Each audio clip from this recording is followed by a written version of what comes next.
প্রস্তুতি নিচ্ছে আওয়ামী লীগের নেতাকর্মীরা, তথ্য গোয়েন্দা সংস্থার। সরকার পরিবর্তনের পর চট্টগ্রামে আইন শৃঙ্খলা পরিস্থিতি অবনতি স্পষ্ট। পুলিশের মনোবলে ধস নামার সুযোগে বাড়ছে হত্যা, ধর্ষণ, চাঁদাবাজি, মামলা ও সহিংসতা।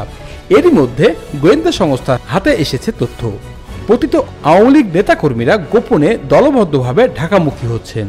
ধারণা করা হচ্ছে তারা রাজধানীতে অস্থিরতা তৈরি কিংবা সাবেক প্রধানমন্ত্রী শেখ হাসিনাকে ফেরাতে আন্দোলনের প্রস্তুতি নিচ্ছেন। এই প্রেক্ষাপটে নতুন করে সংঘাত ছড়িয়ে পড়ার আশঙ্কায় পুলিশ প্রশাসন সতর্ক অবস্থানে গেছে। চট্টগ্রামের প্রতিটি থানাকে বিশেষ নির্দেশনা দেওয়া হয়েছে অপরাধ দমন ও রাজনৈতিক উত্তেজনা মোকাবেলার কৌশল। পুলিশ ও সংশ্লিষ্ট সূত্রগুলো বলছে, গত 5 আগস্ট সরকার পতনের পর চট্টগ্রামে সহিংসতা, দখল, সংঘর্ষ, রাজনৈতিক প্রতিহিংসামূলক কর্মকাণ্ড সরাসরি জড়িয়ে পড়েছে আওয়ামী লীগের বিভিন্ন স্তরের নেতাকর্মীরা। এদিকে রাজনৈতিক শূন্যতা, অন্যদিকে পুলিশের দুর্বল মনোবলের সুযোগে এসব অপরাধ সংঘটিত হচ্ছে বলে মনে করা হচ্ছে। গোয়েন্দা পুলিশের একটি গোপন রিপোর্টে উল্লেখ করা হয়েছে, আগামী 1 সপ্তাহের মধ্যে ঢাকায় শেখ হাসিনাকে ফেরানোর দাবিতে শক্তি প্রদর্শনের উদ্দেশ্যে দলীয় নেতাকর্মীদের সমবেত হতে বলা হয়েছে।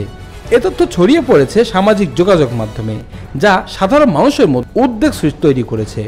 বিষয়টি গুরুত্বের সঙ্গে নিয়ে চট্টগ্রামের সব থানাকে সতর্ক থাকতে বলা হয়েছে। বুধবার 9 এপ্রিল চট্টগ্রামের জেলা গোয়েন্দা শাখা ডিএসবি থেকে সব থানায় একটি চিঠি পাঠানো হয়।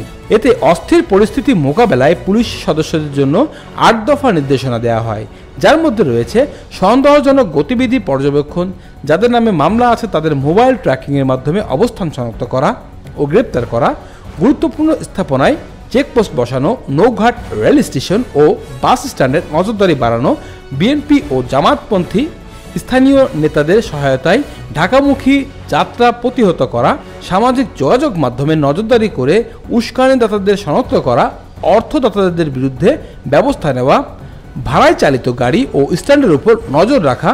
এ বিষয়ে চট্টগ্রাম পুলিশের অতিরিক্ত পুলিশ সুপার মোহাম্মদ রাসেল বলেন, সরকার পরিবর্তনের সময় কিছুটা ধাক্কা খেলেও এখন পুলিশের মনোবল পুনরুদ্ধার হয়েছে। আমরা নিয়মিত অভিযানে আছি এবং অপরাধে জড়িত কাউকে ছাড় দেওয়া হচ্ছে না। চট্টগ্রাম মেট্রোপলিটন পুলিশের উপকমিশনার মাহমুদা বেগম বলেন, নগরীর পুট ও নাইট পেট্রোল, নতুন নতুন চেকপোস্ট এবং মিনি টিম গঠন করে কাজ করা হচ্ছে। যেসব এলাকায় অস্থিরতা ও ঝুঁকি আছে সেখানে বাড়তি ফোর্স মোতায়েন করা হয়েছে। চট্টগ্রাম জেলা ও ডিএসবির অতিরিক্ত পুলিশ মোহাম্মদ জোনায়েদ কাউসার বলেন, কোনো চিঠির বিষয়ে নিশ্চিত নই, তবে হুমকি বা গুজব পেলে আমরা নিয়ম মাফিক প্রস্তুতি নিই যাতে কোনো বিশৃঙ্খলা না ঘটে।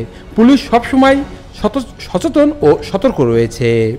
ফটিকছড়ি থানার ভারপ্রাপ্ত কর্মকর্তা ওসি নূর আহমেদ বলেন, 5ই আগস্টের পর পরিস্থিতি এখন অনেকটা স্বাভাবিক। পুলিশ এখন সাহসিকতার সঙ্গে কাজ করছে। শেখ হাসিনাকে ফেরানো কিংবা রাজনৈতিক কোনো কার্যক্রমে কারা জড়িত তা সরাসরি আমাদের দায়িত্ব নয়, তবে যারাই অপরাধে জড়াবে তাদের আইনের আওতায় আনতে আমরা কাজ করি। দক্ষিণ রাঙ্গুনিয়া থানার ওসি এটিএম সিফাতুল্লাহ মাজহার বলেন, জনগণের সহযোগিতা আমরা ভালোভাবে পরিস্থিতি নিয়ন্ত্রণে রাখতে পারছি। পুলিশের মনোবল ফিরে এসেছে, নিয়মিত টহল ও অভিযান চলছে।